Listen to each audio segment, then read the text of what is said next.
President Cyril Ramaphosa made several promises on Thursday evening. These include giving himself 100 days to finalize a comprehensive social compact to grow the economy, create jobs and end hunger. He also stated that discussions with the judiciary to create special courts for state capture and corruption will commence. Here to unpack some of those issues raised by Ramaphosa, I'm joined now by the ANC head of presidency as well as NEC member, Sibongile Besane. Good evening, sir, and thank you very much for your time and joining us tonight here on In Focus. Before we get into some of the specific areas on the economy and some of the broader issues that came out of the SONA, I want you to address the question of the expert panel into the July unrest and the findings of that panel, particularly when it comes to the African National Congress, that the divisions within the party are beginning to be a threat to the stability of South Africa. I think that's a very strong finding on that particular report about the organization. What is the view of the ANC presidency in particular to a report that says your organization and the fighting within the divisions, shall I put it, in the organization are threatening the security and the stability of the people of this country? Thank you very much, Trevor, and thank you to the listeners, and thanks for having me, to the viewers, I mean. One of the things that we need to indicate before we go specifically into that report is that the ANC has always maintained that it is the leader of society. And that leadership of society has got to be earned through hard work, through ethical leadership, and through service to the people. Now, clearly, as the African National Congress, we know for a fact that we have been experiencing some of the challenges, and therefore that, in a way, threatens our position as a leader of society. And we have acknowledged that even through various reports of the ANC. Therefore, the step that we took, or the ANC government took, to really look into some of the challenges that we face, like the steps that include the Judicial Commission of Inquiry and the panel of experts, should be seen in the context of the ANC understanding the challenges that we face and seeking to ensure that we remedy them. But the basis of remedying these challenges has got to be factual, so that we don't just shoot in the air. So whilst the panel of experts has found that has actually indicated that we are part of the source of the challenge that we face. If you look at that report, I think this finding, so to say, has been stated only twice. First, in the introduction by the chairperson of the expert of panel, and later on, and it's just one line. So we really would want to say, look, we have been experiencing challenges and our leadership position in society has been threatened. So the panel of experts has not made a new finding per se, but has actually accentuated that when the ANC is faced with challenges of some sort, that has a possibility of creating some instability. So in that context, we don't think we should find a lot to, or we should sort of imbibe ourselves into some sort of denials. Yeah. It is one line, but it's a very important line. And maybe if the instability pertained to just the organization, it would be maybe for South Africans palatable. But the challenge is that it doesn't affect just the organization, but it affects the safety of people. There are lives, in fact, that were lost during the unrest. However you find the root of it. Socioeconomic conditions, a large part, the president mentioned, also played a role in that unrest. But the root of it came from the unhappiness about the arrest of former President Jacob Zuma, and then the dysfunction begins to play itself out within the divisions in the party among certain members who hold key positions in government, not communicating with one another, not sharing information with one another. And this ends up really putting KwaZulu-Natal, Gauteng, and maybe one can even say the whole country in great danger. But there's no sense for society to say the ANC is taking those people to task as far as political consequences are concerned. No, let me indicate that when I make mention of one line, it's not an attempt to trivialize. I must just make that disclaimer to trivialize the matter. The point I'm making is that the panel of experts has come up or has made findings on a range of things, and it has made this line to say, look, they believe that if there is instability within the ruling party like the ANC, that seemed to find expression in some of, especially in the state security. So that's the point I'm trying to make. Now, it is indeed concerning to the ANC that the state, the cluster has got all these kind of challenges. And it is important to note that they have also, the panel of it has also corroborated the findings of some of the, I think there was a committee elected, which was led by, I think, Comrade Mafumadi, about the issues of security and so on. So that panel of experts has actually, in our view, has actually corroborated that. So, and we have also, remember, instituted the Judicial Commission of Inquiry, which has also, to some extent, accentuated this kind of challenges that we have.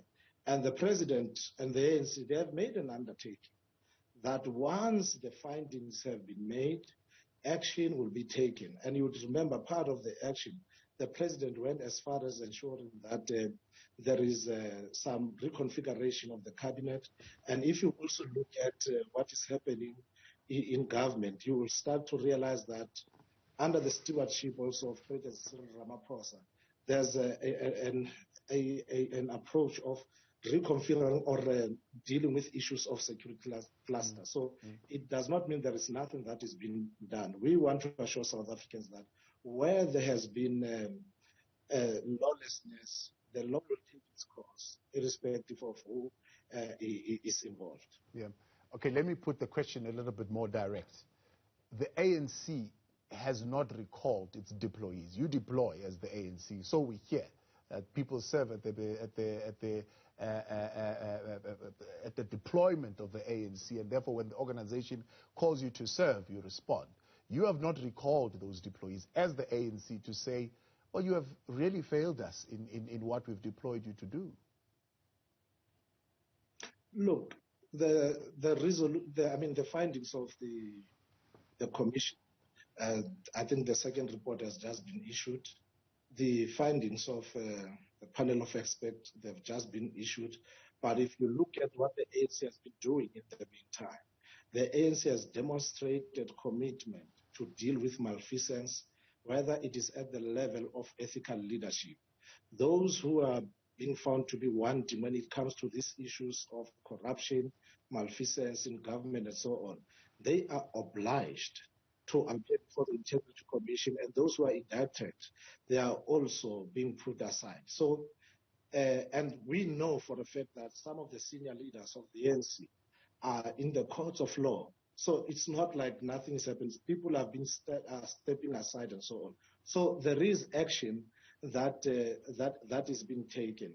And we believe that once the situation progresses, more action, the ANC, as the President has indicated, even during the January 8th statement of the NEC, there was emphasis on that. The African National Congress, in terms of what it has done, it will continue to deepen its approach and be firm on the issue of discipline within the ranks of the party and against those who actually put the organization into disrepute, be they the members of cabinet, be they the member or senior deployees, so to say, in government. So we may have not acted on everybody, but there is evidence that the ANC is beginning to act, to take steps against those that are being accused of malfeasance of any sort.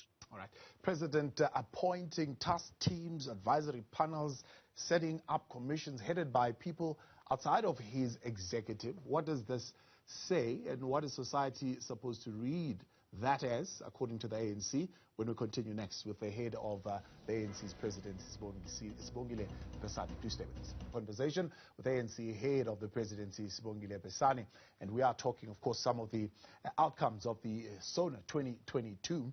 And one of the things, Besane, that the president mentions is the formation of a committee that will be looking at cutting red tape. I know people are making a joke out of this, saying really a committee to cut red tape. And there are people who have been legally tasked with, for example, overseeing the Ministry of Small Business.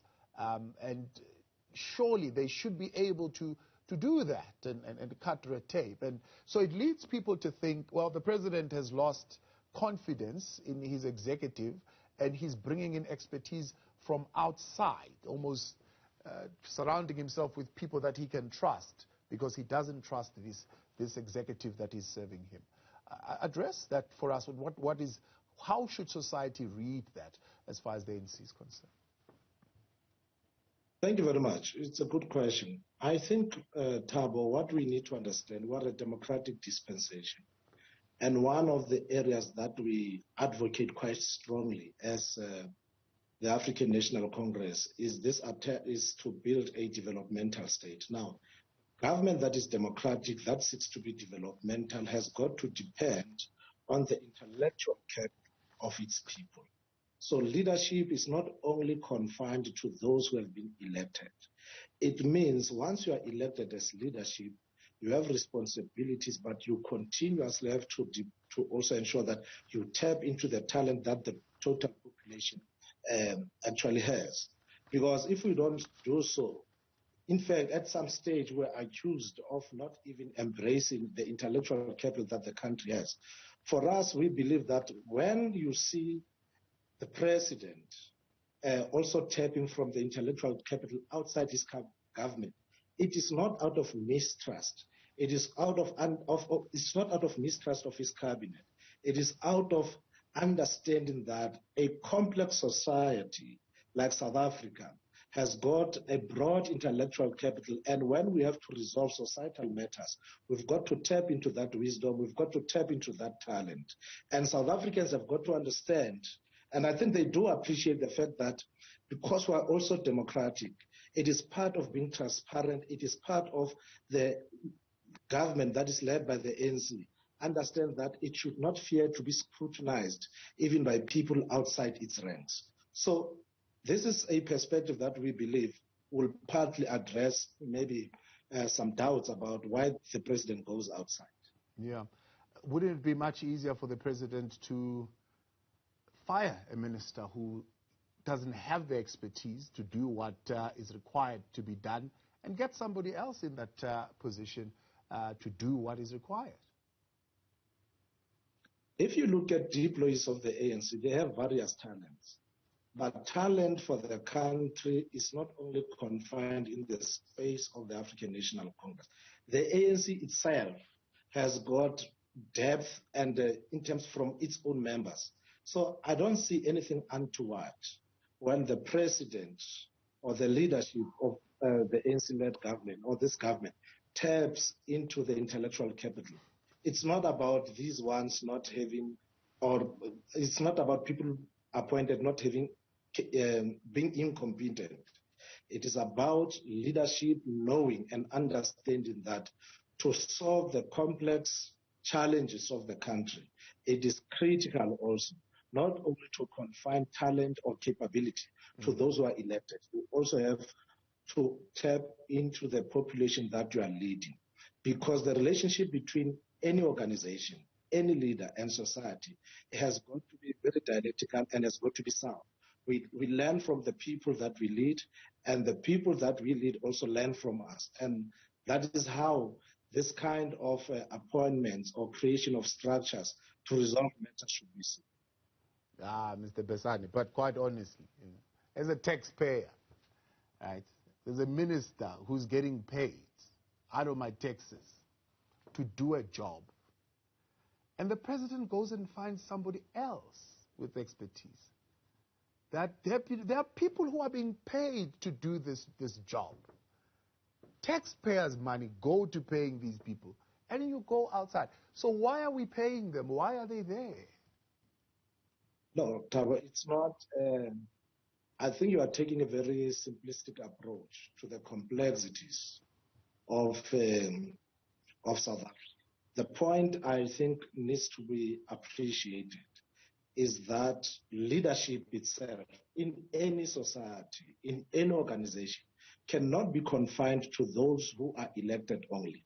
Leadership, you find it in churches. We do seek advice from various churches. We do find ways of going to various organizations for advice. That is why even during, for instance, our compilation of manifestos as the organization, the ANC, we don't only sit in our mahotlas. We make sure that we also involve communities, we involve intellectuals. So I want to insist that it is correct for a leadership, especially an organization like the ANC, to find innovative ways to continue to involve various sectors of society and also to tap into their wisdom and intellectual capital. I find that to be more democratic, and it deepens how a state such as ours should actually improve on its understanding and execution of this democratic dispensation. Right, let's move to other matters. The opening line around employment that says the state does not create jobs, private sector creates jobs. This seems to have created a whole lot of noise and a buzz around the DA saying, oh, well, now the president is reading straight out of the blueprint of the Democratic Alliance, making an admission now that there needs to be less state intervention in the creation of jobs in the country. Is that the correct reading? No, the DA is being opportunistic here. The point here is, what is a fact?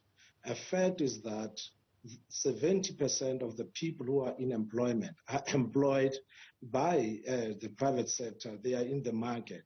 So it has never been the view of the ANC that government led by the ANC will create jobs. Of course, government does contribute to jobs, but does create in the main conditions for job creation and so on. If you look at our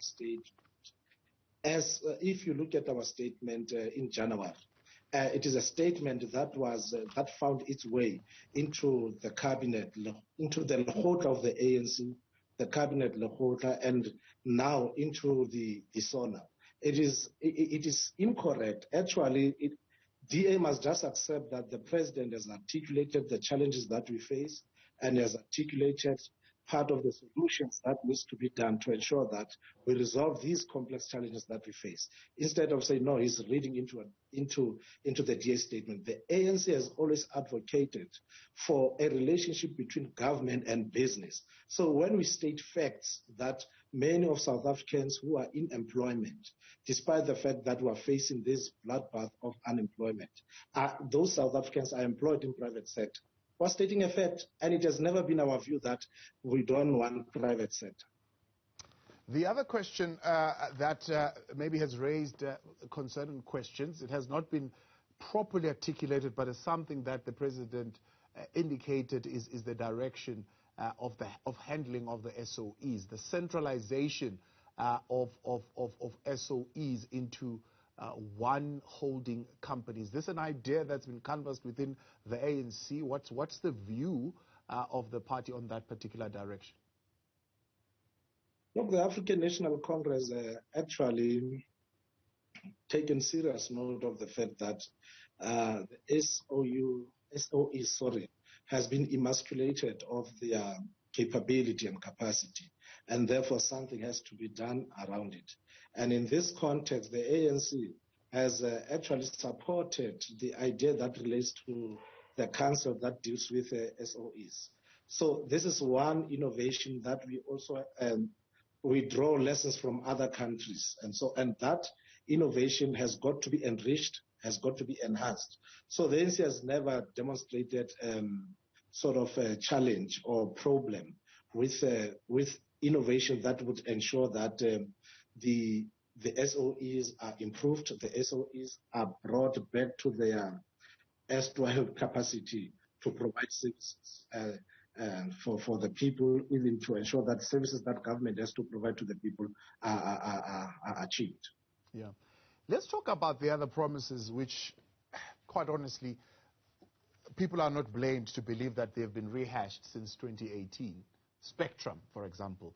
Spectrum has also been rehashed maybe even earlier than 2018.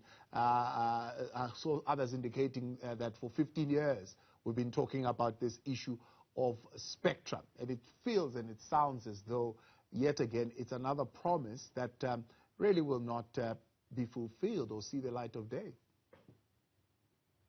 Well, it's true that some of the things we are quite behind time.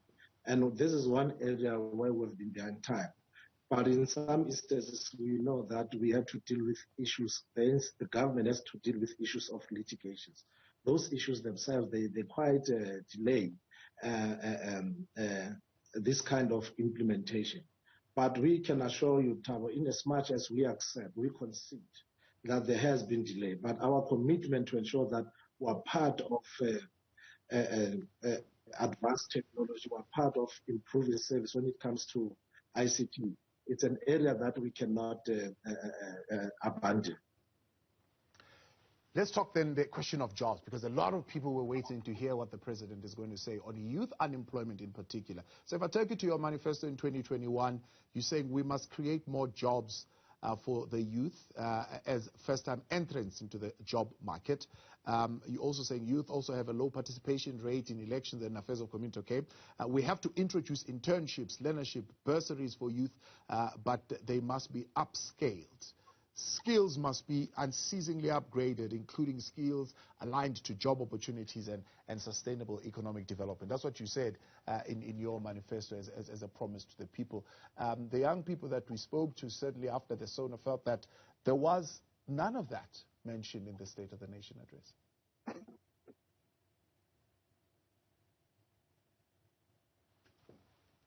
Okay, you're muted. Please unmute for us. Thank you, Thabo. Look, there are many issues. If you remember, just before the State of the Nation, the Youth League also raised a number of matters. But post the State of the Nation, they were a bit confronted with issues that has been raised. If you look at the current State of the Nation, Thabo, you'll find that it sort of, there are areas that it has not spoken to, but it has spoken to issues that affect young people. It has spoken to issues that affect young people, but not all of them. But it focused on those issues that relates to job creation. And it gave acknowledgement of the fact that if we are to build a better nation in the context of the plethora of challenges that we have, young people have got to be involved. So while we know that it has not covered all the areas, but it has acknowledged the strides that we have made during COVID-19 to ensure that young people, they get some job opportunities, close to more than 100,000. I forgot the figure, sorry for that. So it has spoken to that, but it has spoken to commitment that in as much as we face this bloodbath of unemployed young people, we've got to bring initiatives to ensure that they get into those jobs. So it has spoken to many things that relates to job creation, especially for young people. But I will consider that it's not every matter that we're focusing. We had to crystallize it on those issues that also are quite pressing, in as much as we didn't focus on everything. But we did hint on issues that relates to job creation for young people. Mr. Besani, we appreciate your time and thank you very much for joining us tonight on In Focus. That is NC's Head of Presidency, Sibongile Besani.